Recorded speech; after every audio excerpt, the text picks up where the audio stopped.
What is going on, everybody? This is Orview. We're back with another Call of Duty video. Today we're going to be talking about how to get a better landing as our next video in this How to Get Better at Warzone for Beginners series. There's a lot of things that go into choosing a landing spot and how to actually land. And it's not something I've seen a lot of people talk about, so I figured I would kind of go over it a little bit myself.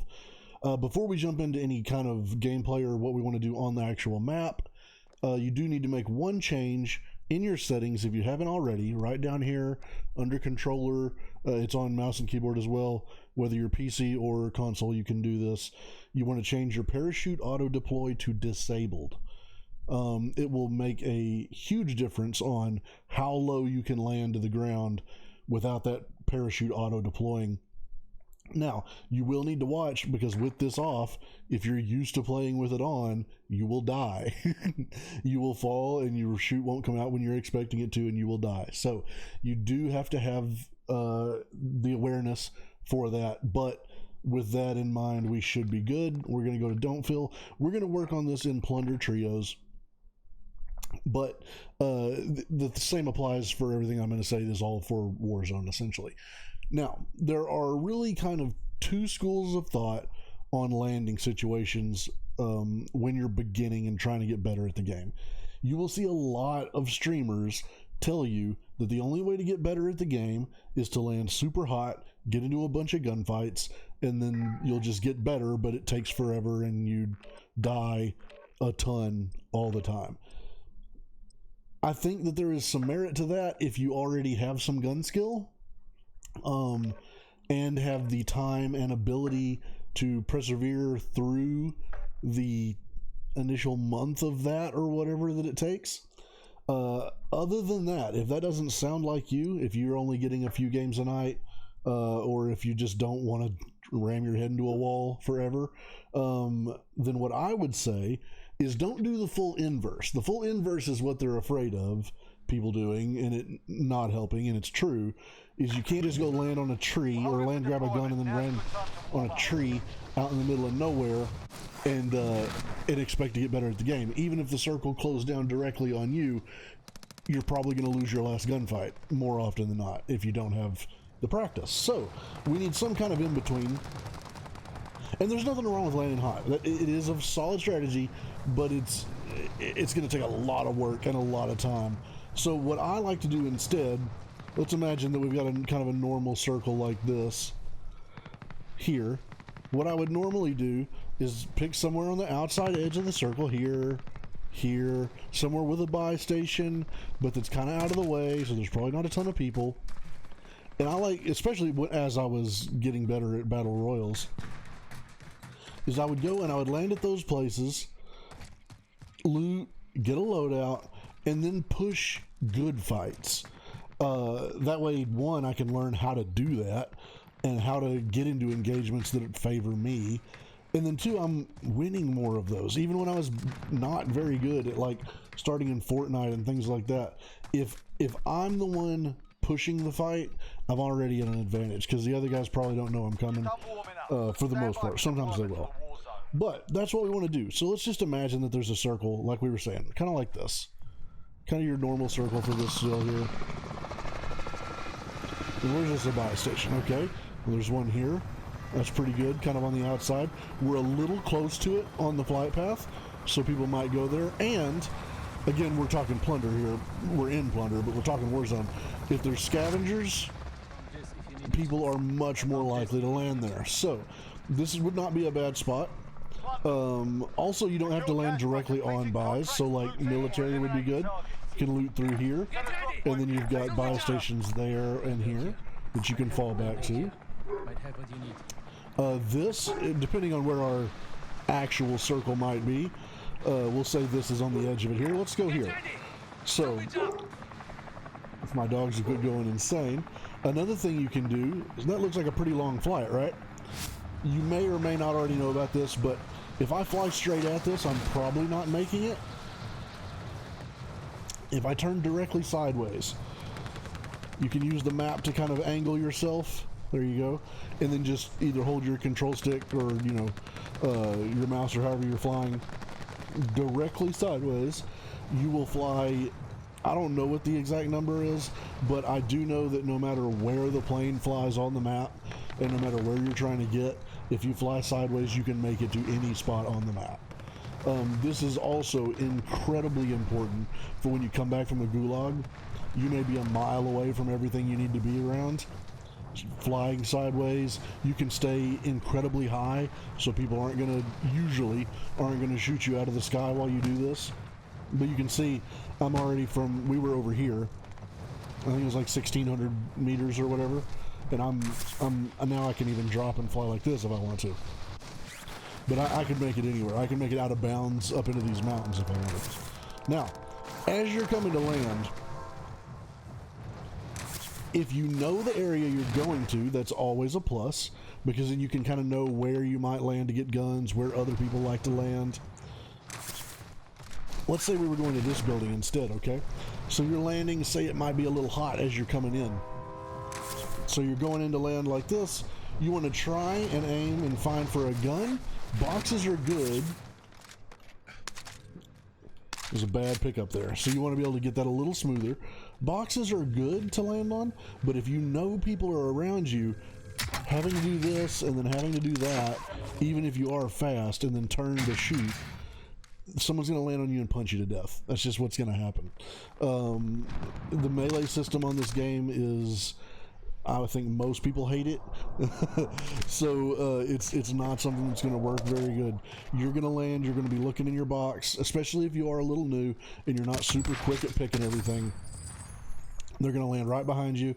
They're going to 1-2, and then you're going to be on the ground, and it's just not going to work very good. So another thing you kind of saw me do as I landed in there, let me kill myself, and then I'll fly back in and show it to you again here.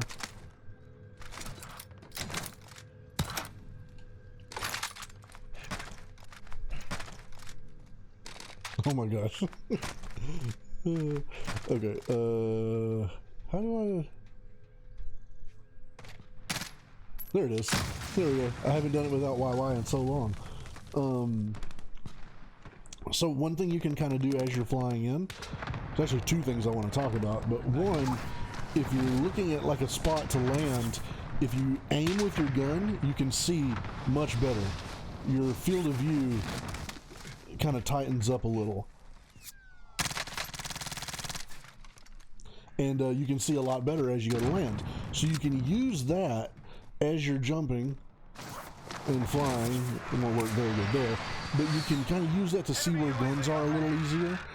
Boxes will show up more, because when you're, for whatever reason, at least for me right now, if you're a certain distance away from boxes, then they don't show up for you. So if you can kind of just do that, zoom in as you're falling for a little bit when you're fairly safe, you get a good idea where a gun is and what you can land on.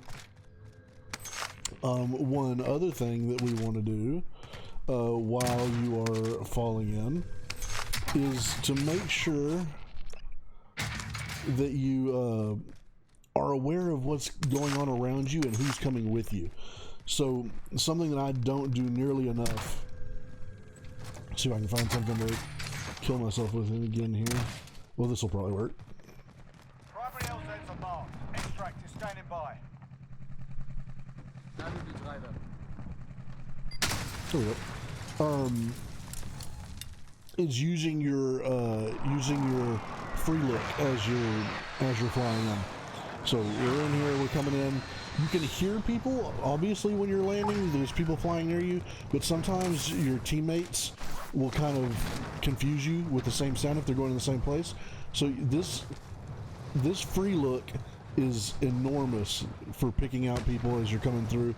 I don't use it enough. I usually just land, and it's honestly, it's just me being lazy, and then I get there and kind of try and fight when I can. Ideally, as you're free looking, you kind of know where they're going to go, either above you or beside you or whatever.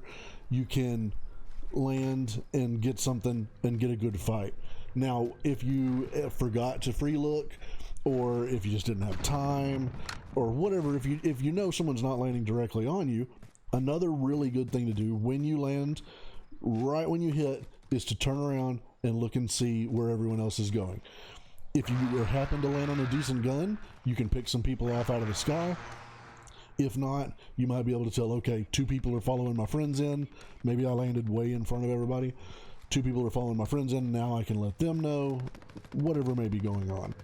Now let's see if we can go one more time into the air, and we'll tell you just about where we want to pull that chute at, because that is a different thing altogether. I can go just get into a fight here and die pretty easily. Let's just go do... Oh, here we go. There's a guy. Okay, maybe not.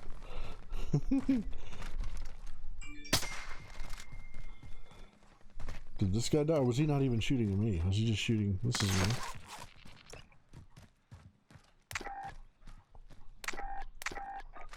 Oh, I've already got one. Grid is marked. Call for fire. This is Striker 3-1, good copy. Strike inbound. There we go. All right, so let's land one more time here. Now, this, with your parachute auto deploy disabled, is going to be a very kind of feel-based thing. There's no way, there's not a good way to like mark something and then jump and pull your chute at a certain number. You're just going to have to do it a bunch and kind of get a feel for it. Also, how far you can fall is kind of a feel thing, but you want to make sure that you just right there at that last minute, so that you're not floating. Like if you have it auto deploy on, you'll sit here and float like 10 feet above this if you're trying to land, and then someone that doesn't have it will land and then just kind of blow you out of the air as you're trying to float down. They added in, this has been a while ago, so a lot of y'all may not even feel it. They added in some drift at the bottom of your float in, probably around season 2 or so. And so, if you're not landing perfectly, then there is a good chance someone is going to blast you out of the sky. So just keep working on that, kind of keep feeling for when you can let go. See, that height is obviously good. Some things you can do and kind of know to help you with that is, like, again, you may not have jumped off of every building in this in this game, but ones that you have jumped off of, like, I know I've jumped off of this building, it's not going to hurt me. So I know if I'm this high off the ground, then if I've pulled my chute, I can drop from that height out of my chute. One of the big places I use it is at the bunkers in military. When I'm trying to land really fast into a bunker and I know people are following me, you can jump off the top of the bunker, or at least walk off the top of the bunker like this and land and not die. So if I've got my chute pulled and I'm floating, as soon as I get to door height, I can pull that chute and land, and I know I don't have to worry about taking fall damage that way. So there's a lot of things that go into this. A lot of it is just going to be practice. You're going to have to kind of get a feel, but you can really work on trying to land on a gun. And you can also kind of work, I screwed it up on the start when we were going there, but try to work on landing and grabbing that gun quickly and see if there's anything around. I can't even really practice it on any of this stuff to show you, but just kind of try and work on landing and being able to grab something as you're in that motion. That'll help a little bit too. You don't want to have to land, find it, grab it, aim. You want to kind of just do that all in one motion like that as much as you can. One thing to watch out for, another very small thing, but what just happened there will happen a ton to you. Pretend this gun I have is my starter pistol, and I've got a gun on the ground or opened a chest. If you're tapping this really quickly, you may end up back with your starter pistol. So try not to go nuts on that. Just grab once and go to your next gun. Any gun you pick up is going to have this little animation, this loading animation. You can get rid of that by YY or jumping or doing a bunch of sprinting, doing a bunch of things. So that's getting into other stuff. Anyways, Enemy soldier incoming. I hope this video was helpful. We worked mostly just on landing stuff. It's not an enormous thing, but it's something that you can really help make your game better. It's a small thing, but it's something you're doing every single game, and it's a very important part of the game. If you get a good solid landing off, get a kill or two, or just don't die, your game's going to go so much smoother. When you're landing and dying and landing and dying, it gets so frustrating that it really can kind of ruin your experience. So anyways, hopefully this helped a little bit. I'd love it if you'd leave a like or subscribe on the video, whatever you want to do there. Again, check us out on Twitch. We'll be on there pretty much every night. Have a TikTok as well. Find whatever you feel like finding, and thanks for watching the videos, guys.